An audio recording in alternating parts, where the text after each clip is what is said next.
ওরে বাবারে, বাঁচাও আমায়, আমি আর কোনোদিন আখ চুরি করতে আসবো না। তাড়াতাড়ি পালাও এখান থেকে, তাড়াতাড়ি পালাও। ফাগুন মাসে কাঁচা বাসে গুনগুনিয়ে ভ্রমর আসে, প্রেমের লাগে বুকটা করে আ আ উ। কোকিল ডাকে রে কুক কুক কুক কুক কু, দুষ্টু কোকিল ডাকে রে কুক কুক কুক কুক। আরে আরে এই সিফা, দাঁড়া দাঁড়া, তোদের কি মনে রং লেগেছে নাকি রে? এইভাবে গান গাইতে গান গাইতে কোথায় যাচ্ছিস রে? তাই এত রং কোথা থেকে আসে শুনি?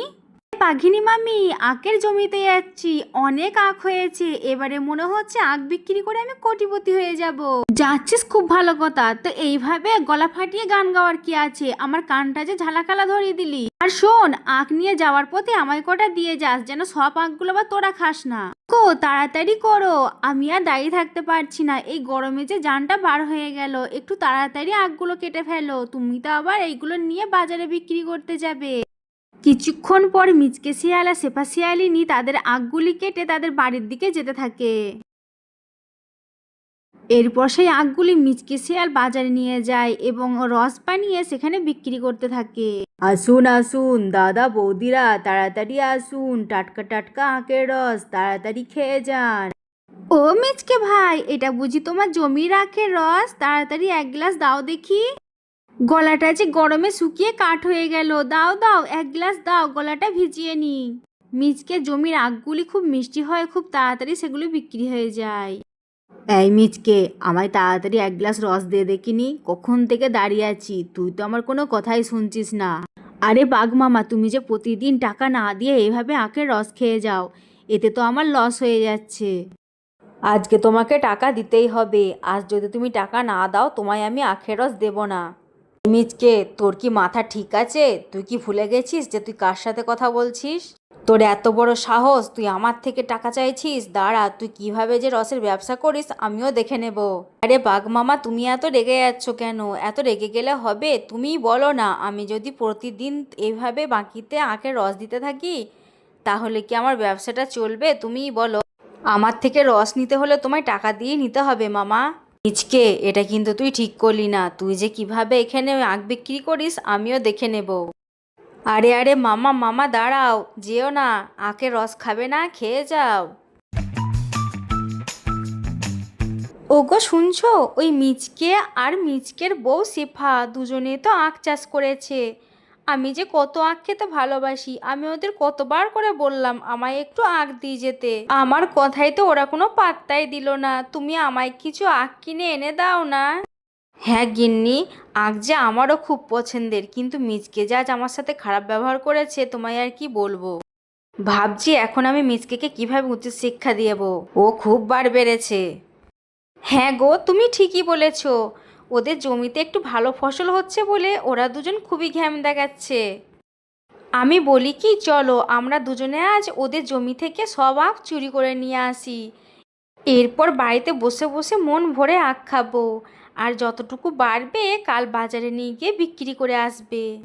হ্যাঁ বউ, বুদ্ধিটা কিন্তু তুমি ভালোই দিয়েছো। যাই বলো না কেন, তোমার বুদ্ধির কিন্তু জবাব নেই, এই জন্যই তো আমি তোমার বুদ্ধিতেই কাজ করি। এরপর রাত হতেই বাঘ আর বাঘিনী মিচকে জমিতে আখ চুরি করতে যায়। ওগো তাড়াতাড়ি করো, আমার খুব ভয় করছে, একে তো অন্ধকার রাত, তার উপর আবার কেউ যদি দেখে ফেলে আমাদের সব মান সম্মান চলে যাবে। তুমি কি আজই সব আখ নেবে নাকি? চলো চলো, কালকে আবার আসবো, এখন চলে যাই, চলো তাড়াতাড়ি চলো। পর অন্ধকার রাতে বাঘ এবং বাঘিনী আখ চুরি করে নিয়ে তার বাড়িতে চলে যায়।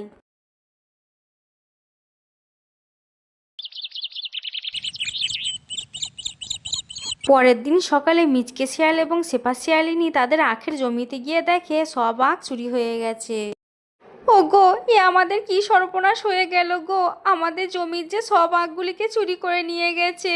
তো কষ্টের ফসল, কত টাকা পয়সা খরচ করেছি এই আখগুলোর পিছনে, আমার যে সব স্বপ্ন মাটি হয়ে গেল।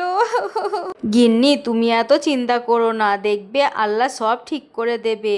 চলো বাকি যে আখগুলি আছে সেগুলি বাজারে নিয়ে গিয়ে বিক্রি করে আসি, তা না হলে যে এগুলোও চুরি হয়ে যাবে। হ্যাঁ গো, তুমি তাই করো, বাকি আখগুলি বাজারে বিক্রি করে এসো, আর এই আখের গোড়াগুলো অন্য কোথাও রোপণ করার ব্যবস্থা করো। আর আমাদের এই এত বড় সর্বনাশ কে করলো গো? কে করতে পারে বলো দেখিনি আমাদের সাথে এমন?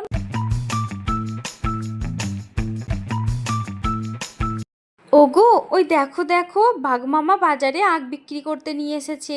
এই আখগুলি আমাদের জমির আখের মতো লাগছে না? তাহলে কি বাঘমামাই আমাদের জমির আখগুলি চুরি করে নিয়ে এসেছে? হ্যাঁ বউ, হতেও পারে। কালকে যে আমি বাঘমামাকে আর আখের রস ফ্রিতে খাওয়াইনি, আমার সাথে কাল একটু কথা কাটাকাটিও হয়েছে। কিন্তু তাই বলে বাঘমামাকে এইভাবে আমার ফসল চুরি করবে? হ্যাঁ গো, আমিও তো সেটাই ভাবছি। আমি গিয়ে একটু বাঘমামাকে জিজ্ঞাসা করে দেখি। আরে বাঘমামা, আপনি তো দেখছি আখের ব্যবসা শুরু করেছেন, তো এই আখগুলি কোথায় পেলেন শুনি? নিশ্চয়ই এগুলি আপনি আমাদের জমি থেকে চুরি করেছেন, তাই না? কাল রাতে আমাদের জমি সমস্ত আখ চুরি হয়েছে, এমন কিভাবে করতে পারলেন আপনি? এই শেফা, তোর মাথা ঠিক আছে তো? তুই কার সাথে কথা বলছিস? আমার মনে হচ্ছে তুই ভুলে যাচ্ছিস। আমি তোদের জমি থেকে আখ চুরি করতে যাব কেন? এই বনে তোদের ছাড়া কি আর কারো জমি নেই? ওগো, আমার মাথায় একটা বুদ্ধি এসেছে। আমাদের যে অবশিষ্ট আখগুলি আছে আমরা এই পুকুরে রোপণ করে দিই চলো। আর পুকুরে আখগুলি রোপণ করে পুকুরে কিছু কাঁকড়া ছেড়ে দেব, যাতে আমাদের আখগুলিকেও চুরি করতে আসলে কাঁকড়াগুলি তাদের উপযুক্ত শাস্তি দেয়।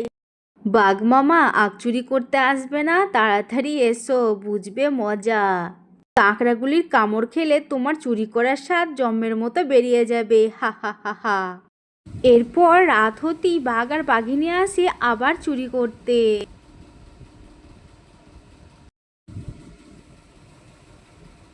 আর কিছুক্ষণের মধ্যে কাঁকড়াগুলি এসে বাঘ আর বাঘিনীকে কামড়ে দেয়।